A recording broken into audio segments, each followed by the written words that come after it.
Graça e paz, meus irmãos. Deus abençoe sua vida, tudo bem? Então, hoje vamos para a nossa terceira aula. Nós vamos falar sobre a pureza e a unidade da igreja. Para você que acompanha aí no livro, está no capítulo 45, livro Teologia Sistemática, do Wayne Grudem. Está na página 733, capítulo 45. Vamos buscar responder duas questões. Que faz uma igreja ser razoavelmente agradável a Deus? Segundo, com que tipo de igreja devemos cooperar e dela participar? Bom, seguindo aqui eu vou deixar para vocês um slide onde nós mostramos que dentro da igreja verdadeira, existe a igreja menos pura e a igreja mais pura. Na última aula, nós mostramos como identificar uma igreja falsa. E hoje nós estamos dizendo que dentro da igreja verdadeira, existem as igrejas mais puras e as igrejas menos puras. Bom, o que seria pureza da igreja? Pureza da igreja é o seu grau de isenção de doutrina e de conduta errôneas e o seu grau de conformidade com a vontade de Deus revelada à igreja. Esse grau de isenção de doutrina, o que ele representa? Representa um afastamento da doutrina ou uma dificuldade de identificar, uma falta de conhecimento dessa doutrina, ou seja, isenção é a falta dessa doutrina dentro da igreja.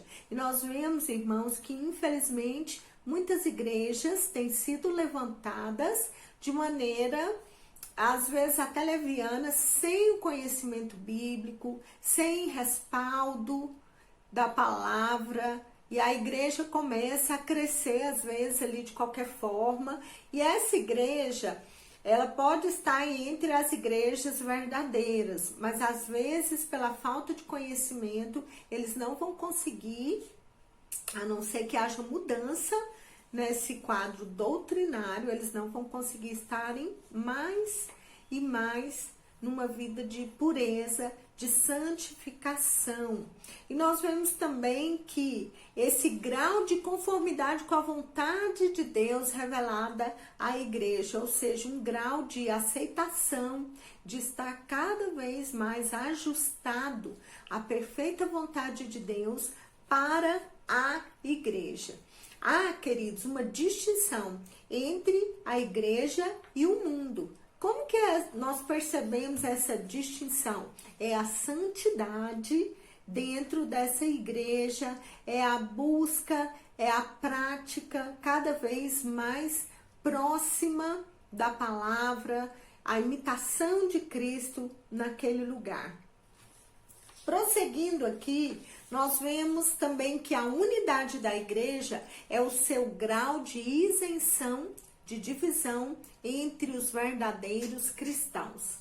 Sempre, Deus pregou a unidade dos seus filhos. Jesus sempre defendeu a bandeira do amor, a bandeira da renúncia.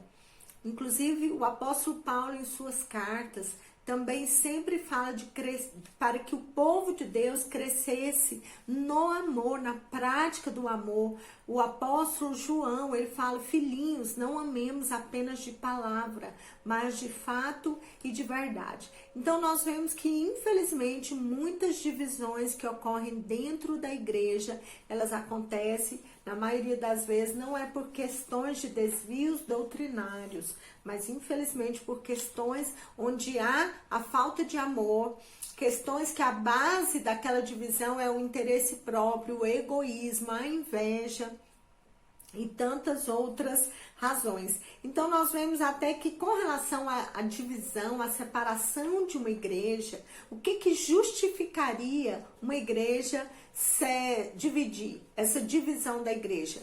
Porque quando houve a reforma da igreja, a igreja católica, ela foi dividida pela igreja protestante, ou enfim, não digo que pela igreja protestante, mas pela circunstância da igreja católica que foi se desviando da palavra, foi se desviando da doutrina primária de salvação, da doutrina bíblica, a ponto de haver uma necessidade de divisão. Seria melhor que a igreja tivesse sido restaurada e não precisasse da divisão? Com certeza. Mas nós entendemos também que existem situações onde a divisão, infelizmente, existem razões válidas para a divisão, assim como existem também razões inválidas. O que você precisa observar primeiramente? Sempre, irmãos, em primeiro lugar, a doutrina que é pregada naquele lugar. Se ela está desviada da palavra de Deus, então ali já há um perigo muito grande. Segundo, não apenas aquilo que eles pregam, mas aquilo que eles praticam.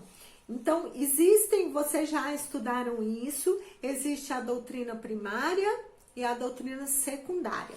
Então, trazendo para esse ponto aqui, não deveria haver divisão por causa de doutrinas secundárias. Então, por exemplo, o que seria isso? Alguém fala, Jesus deixou o mandamento, a ordenança do batismo nas águas, em nome do Pai, do Filho e do Espírito Santo. Isso é primário. O batismo, ele deve acontecer. Agora, se o batismo é por imersão ou por aspersão, nesse caso, a maneira que esse batismo é realizado já é uma doutrina secundária.